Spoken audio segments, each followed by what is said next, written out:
Assalamualaikum warahmatullahi wabarakatuh. Innal hamdalillah nahmaduhu wa nasta'inuhu wa nastaghfiruh wa na'udzu billahi min shururi anfusina wa min sayyiati a'malina. Man yahdihillahu fala mudilla lahu wa man yudlil fala hadiya lahu. Asyhadu an la ilaha illallah wahdahu la syarika lahu wa asyhadu anna Muhammadan abduhu wa rasuluh. Ayyuhal ikhwah, a'azakumullah, kita bisa tetap di atas hidayah ketika kita sudah tahu dalil dari Al-Quran dan Sunnah ala fahmis salam. Kewajiban kita untuk sami'na wa ata'na, mendengar dan taat. Dan itu orang yang menang, orang yang sukses. Dan itu Allah sebutkan di dalam surah An-Nur di ayat 51. Innama kana qaulal mu'minina idza du'u ila Allahi wa rasulihi liyahkuma bainahum ay yaqulu sami'na wa ata'na wa ulaika humul muflihun.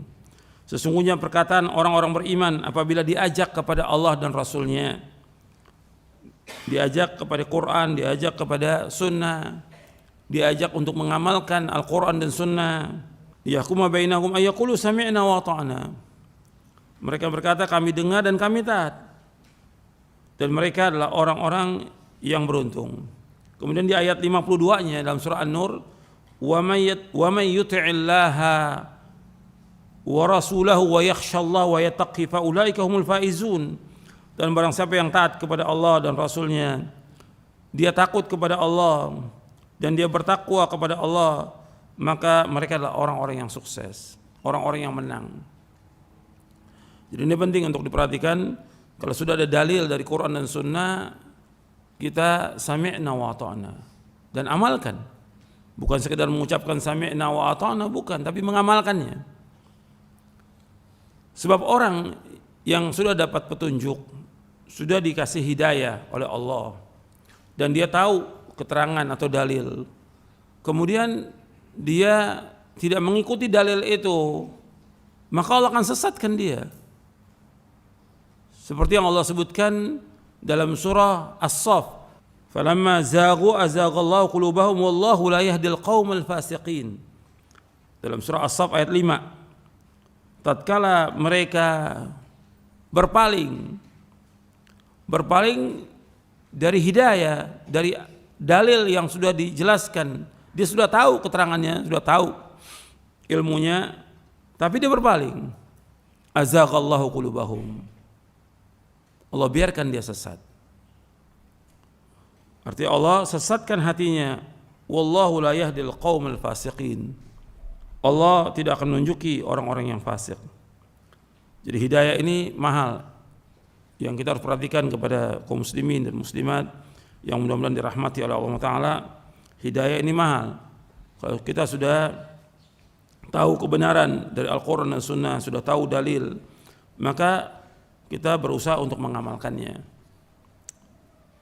Jangan kita tolak dengan hawa nafsu kita, dengan tokoh-tokoh masyarakat, atau dengan cari dalil yang lain untuk kita menyimpang dari kebenaran itu.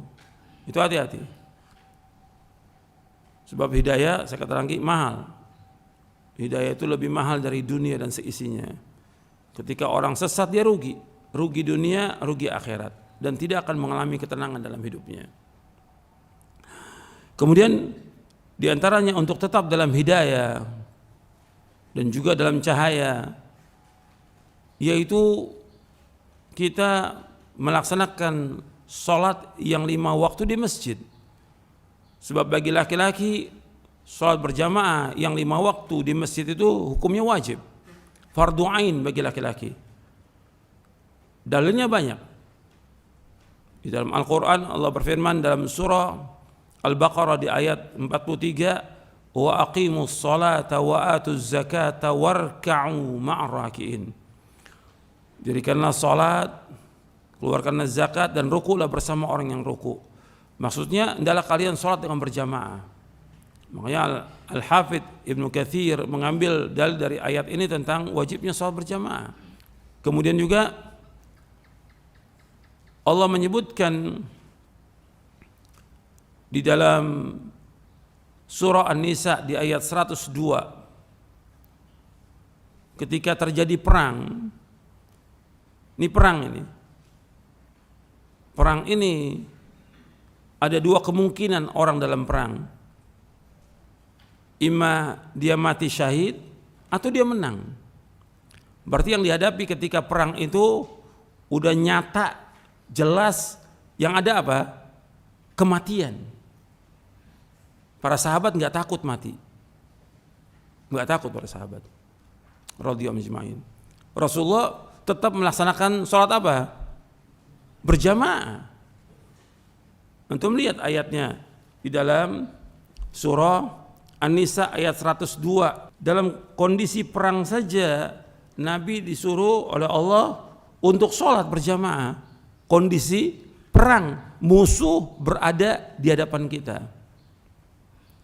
Wa idza kunta fihim fa aqamta lahumus salata faltakum ta'ifatun minhum ma'aka walyakhudhu asliyatahum fa idza sajadu falyakunu min wara'ikum wal ta'ti ta'ifatun ukhra lam yusallu falyusallu ma'aka walyakhudhu hidrahum wa asliyatahum, sampai akhir ayat. Apabila engkau berada di tengah-tengah mereka dengan para sahabat, maka dirikanlah salat. Artinya dirikan salat bersama mereka, bersama para sahabat. Hendaknya sekelompok dari mereka berdiri bersama kamu. Jadi beda ini, sholat ketika perang ini beda. Arti kalau dalam perang aja disuruh sholat berjamaah, apa dalam kondisi apa? Aman, tidak perang. Ini nas Al-Quran dan ini sudah dilaksanakan oleh Rasulullah SAW dan para sahabatnya radhiyallahu ajma'in. Maka kita harus perhatikan. Justru kita harus berusaha bagaimana kita sholat berjamaah. Sebab ini termasuk petunjuk. Antum lihat ayatnya. Surah At-Taubah di ayat 18. Allah berfirman, "Innama ya'muru masajidallah man amana billahi wal yawmil akhir wa aqama as-salata wa ata az-zakata wa lam yakhsha illa Allah. Fa'asa ulaika ay yakunu minal muhtadin." Sesungguhnya yang meramaikan masjid-masjid Allah, sesungguhnya ada juga yang mengartikan hanyalah orang-orang yang meramaikan masjid Allah adalah orang-orang beriman kepada Allah dan kepada hari akhir, mendirikan salat, mengeluarkan zakat, dan mereka tidak takut melainkan hanya kepada Allah. Dan mereka pasti mendapatkan petunjuk. Jadi asa bagi Allah itu merupakan satu kepastian. Jadi dengan dia sholat berjamaah akan diberikan petunjuk oleh Allah Ta'ala. Ini perhatikan, hidayah ini mahal. Sholat berjamaah itu akan membawa manusia kepada hidayah. Ketika dia tidak melaksanakan sholat berjamaah, maka dia akan sesat. Di dalam athar dari sahabat Ibnu Mas'ud radhiyallahu an yang diriwayatkan oleh Imam Muslim di dalam sahihnya, di Sahih Muslim, babnya diberikan judul oleh Imam An-Nawawi, bab salatul jamaah min sunanil huda. Salat jamaah itu termasuk sunnah petunjuk. Kata Abdullah bin Mas'ud radhiyallahu an, "Man sarrahu ayyalqallaha ghadan musliman falyuhafidh ala haula'is salawati haitsu yunada bihin. Fa inna Allah syara'a li nabiyyikum sallallahu alaihi wasallam sunanal huda wa innahunna min sunanil huda walau annakum shallaitum fi buyutikum kama yusalli hadzal mutakhallifu fi baitihi la taraktum sunnata nabiyyikum walau taraktum sunnata nabiyyikum la dhalaltum wa laqad ra'aituna wa ma yatakhallafu anha illa munafiqun ma'lumun nifaq." Kata Nabi sallallahu alaihi wasallam, kata Abdullah bin Mas'ud radhiyallahu an, barang siapa yang senang bertemu dengan Allah di hari kiamat dalam keadaan muslim, hendaklah ia menjaga salat yang 5 waktu di mana saja dia dikumandangkan azan, di mana saja dia salat. Artinya salat 5 waktu di mana saja dikumandangkan azan, salat 5 waktu dia salat di sana. Sesungguhnya Allah Subhanahu wa taala telah mensyariatkan kepada Nabi kalian Muhammad SAW sunnah-sunnah yang merupakan sunnah petunjuk. Salat 5 waktu termasuk sunnah-sunnah yang merupakan sunnah petunjuk. Seandainya kalian salat di rumah kalian sebagaimana orang yang tertinggal ini salat di rumahnya, artinya dia tidak salat berjamaah di masjid, niscaya kalian akan meninggalkan sunnah Nabi kalian. Seandainya kalian meninggalkan sunnah Nabi kalian, niscaya kalian akan sesat. Dan saya melihat pada zaman kami, itu zaman para sahabat, tidak ada yang meninggalkan sholat berjamaah kecuali seorang munafik yang telah diketahui munafiknya.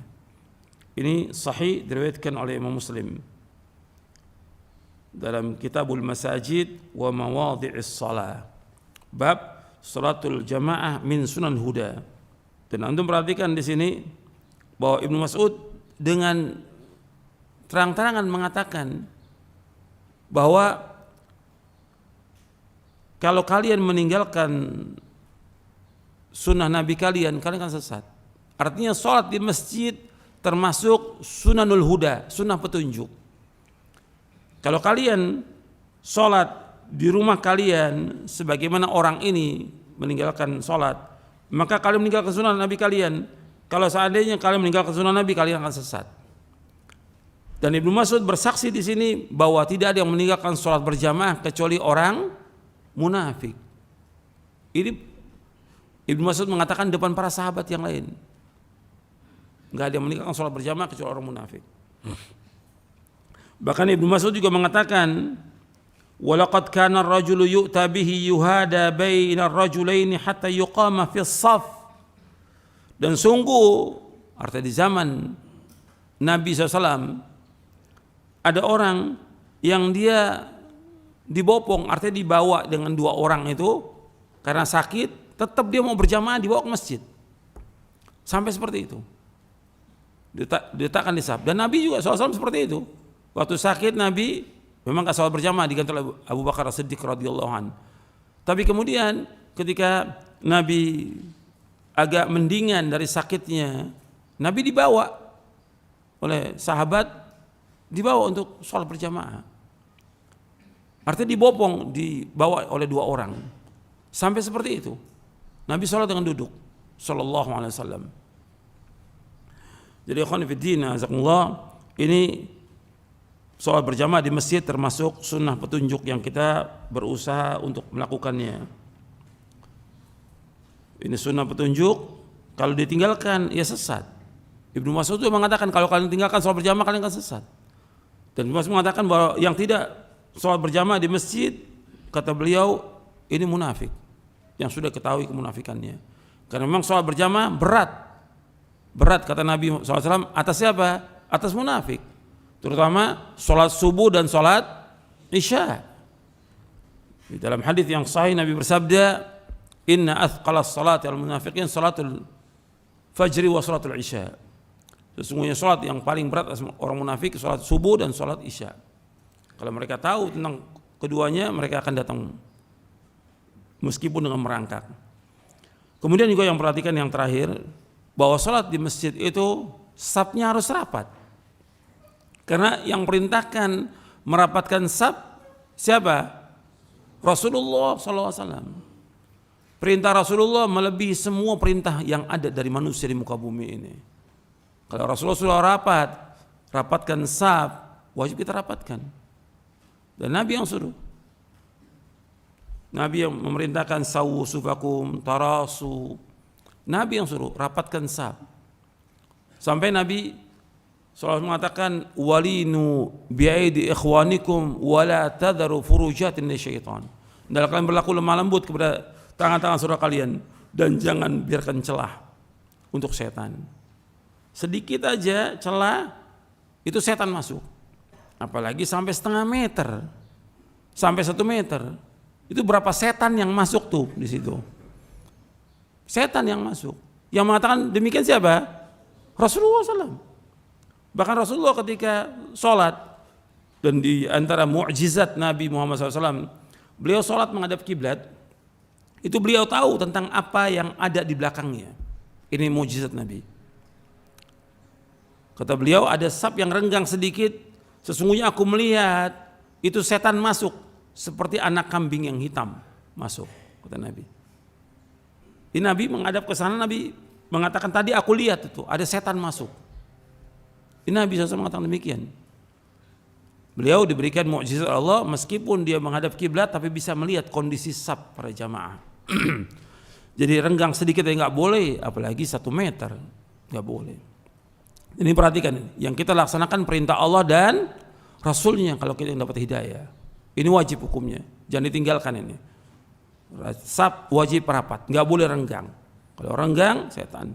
Dan kalau dia renggang juga maka dia termasuk yang tidak sholat berjamaah masing-masing. Sebab dalam hadis yang sahih Nabi bersabda, la salata limunfaridin khalfas saf. Tidak sah sholat seorang yang sendirian sholat di belakang saf. Di zaman Nabi safnya rapat. Dia sholat disuruh ulangi lagi. Sekarang masing-masing sholat di belakang imam masing-masing 1 meter 1 meter. Sholat berjamaah enggak sah sholat berjamaahnya. Jadi masing-masing dia sholat. Jadi harus perhatikan itu. Bahwa Nabi mengatakan demikian. La salata limunfaridin khalfas shaf. Jadi saf ini harus rapat. Dan kita kenapa harus takut?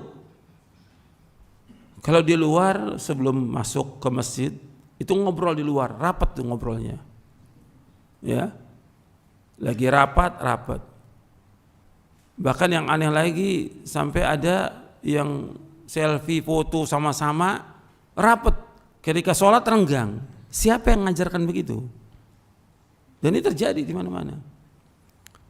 Jadi kalau untuk tempat yang lain itu dia bisa untuk rapat, tapi kenapa di masjid yang Allah dan Rasulnya perintahkan untuk merapatkan saf itu dia tinggalkan?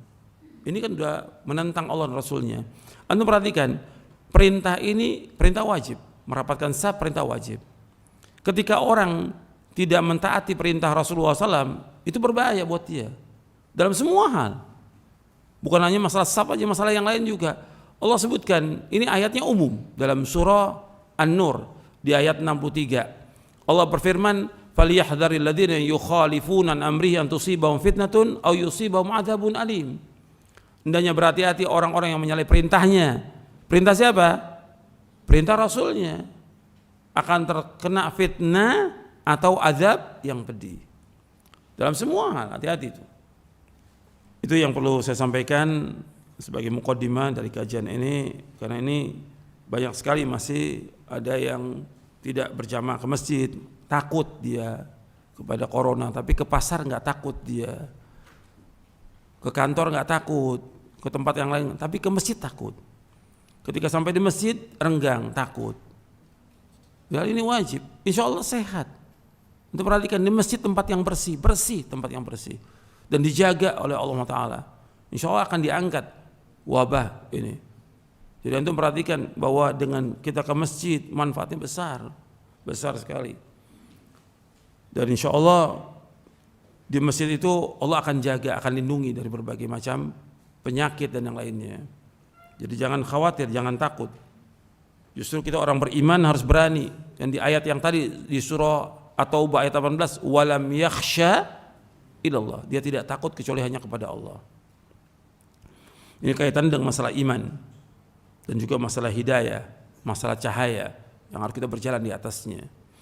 Mudah-mudahan yang saya sampaikan bermanfaat dan bisa kita ambil pelajaran dari apa yang disampaikan. Kurang lebihnya saya mohon maaf. Wassalamualaikum Muhammadin sallallahu alaihi wasallam. Subhanakallahumma bihamdik asyhadu an la ilaha illa anta astaghfiruka wa atubu ilaik. Assalamualaikum warahmatullahi wabarakatuh.